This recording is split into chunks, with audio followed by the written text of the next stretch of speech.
জীবনে হতাশা আছে না সবার? সমাজ নবী বলেন, কেউ যদি পেরেশানিতে থাকে ইস্তেগফার জবানে উঠায়, আমার আল্লাহ সব পেরেশানি বান্দার জন্য দূর করে দিবেন।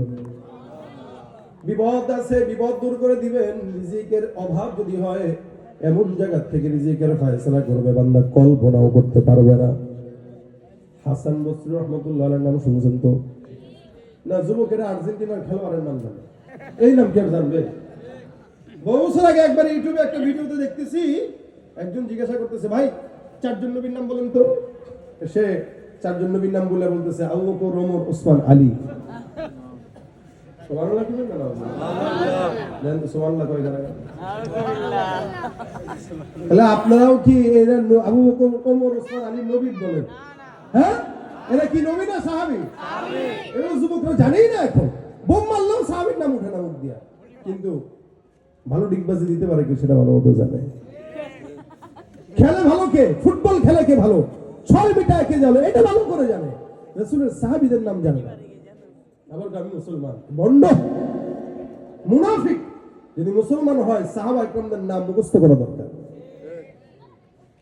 হাসান বসরি রহমাতুল্লাহ আলাইহি একবার খানকায় বসাতে একজন আসছে, এসে ডাক দেয়া বলে, হুজুর, আমার জিন্দেগিতে এমন কোন গুনাহ নাই যে এই গুনাহ আমি করি নাই, ছোট্ট একটা আমল দিবেন যেটা একদম সহজ, কিন্তু পড়লে সব গুনাহ আল্লাহ মাফ করবেন। হাসান বসরি কয়, যাও, ছোট্ট আমল যদি শিখতে চাও বলবা আস্তাগফিরুল্লাহ। বলেন না, কি বলছেন? হাসান বসরি কয়, বেশি বেশি পড়বা আস্তাগফিরুল্লাহ। যুবকটা চলে গেল। আরেকজন আসলো, ডাক দিয়া বলে, হুজুর, আসমান থেকে বৃষ্টি হয় না, এমন একটা আমল দেন যে আমলের কারণে আল্লাহ বৃষ্টি দান করবেন। হাসান বসরি কয়, যাও যাও, বেশি বেশি পড়বা আস্তাগফিরুল্লাহ। কি?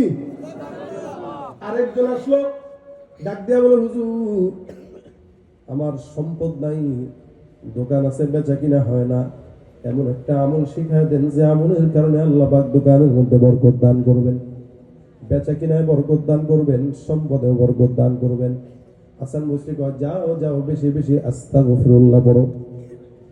আরেকজন আসলো, ডাক দিয়া কয়, হুজুর, আমার সন্তান নাই, এমন একটা আমল শিখায় দেন যে আমলের কারণে আল্লাহ পাক সন্তান দান করবেন। হাসান বসরি রহমাতুল্লাহ আলাইহি কয়, যাও যাও, বেশি বেশি কি পড়ো? আস্তাগফিরুল্লাহ। আমাদের তো কিছু কিছু মানুষ আছে যারা সন্তান না হইলে সোজা খাজার দরবারে মাজারে দৌড় দেয়। বাবারা যায়, গাব্বাকে বউডারে নিয়েছি, ফু দিয়া দেন। কই ফু দিব? এই বউরে গায়ে ফু দিয়া বাচ্চা হয়? কথা কয় না। বাবার দরবারে গেলে বাচ্চা হবে? মনে করেন বাবা অনেক সময় কইছে, যাও এতে কাফে রেখে দাও, খানকায় বউরে নিয়ে আসছো তো, এতে কাফে রেখে দাও 3 দিনের। 3 দিনের এতে কাফে বাবার দরবারে যদি রাখেন, সন্তান যদি হয়, এটা আপনার না আপনার বাপের সন্তান। কথা কয় না।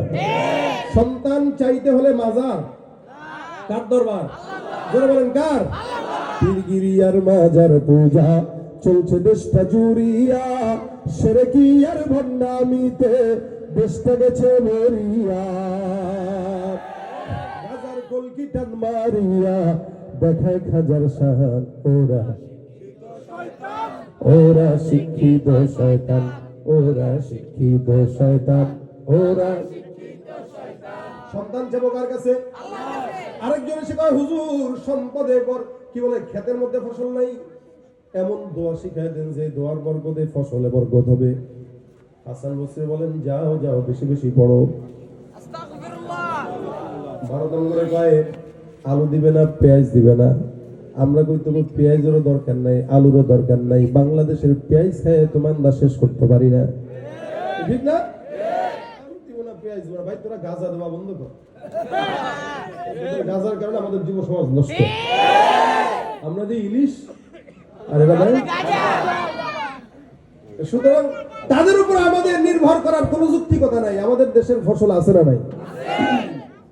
এমন কিছু ফসল নাই যেটা বাংলাদেশে হয় না, আলহামদুলিল্লাহ। এদেশের মাটি উর্বর, এদেশের মানুষও খেটে খাওয়া, এরা সবকিছুই পারে আল্লাহর রহমতে, ঠিক না? কি বলে, ফসলে যদি বরকত না হয় কি করবেন? আরেকজন আসলো, এসে কয়, হুজুর, আমাদের নদী নালাতে পানি টানি শুকায় গেছে, একটু আমলটা বলবেন।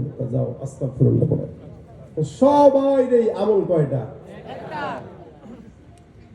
একজন ডাক দিয়ে কয়, হুজুর বুঝলাম না একটা আমল কেন দিলেন?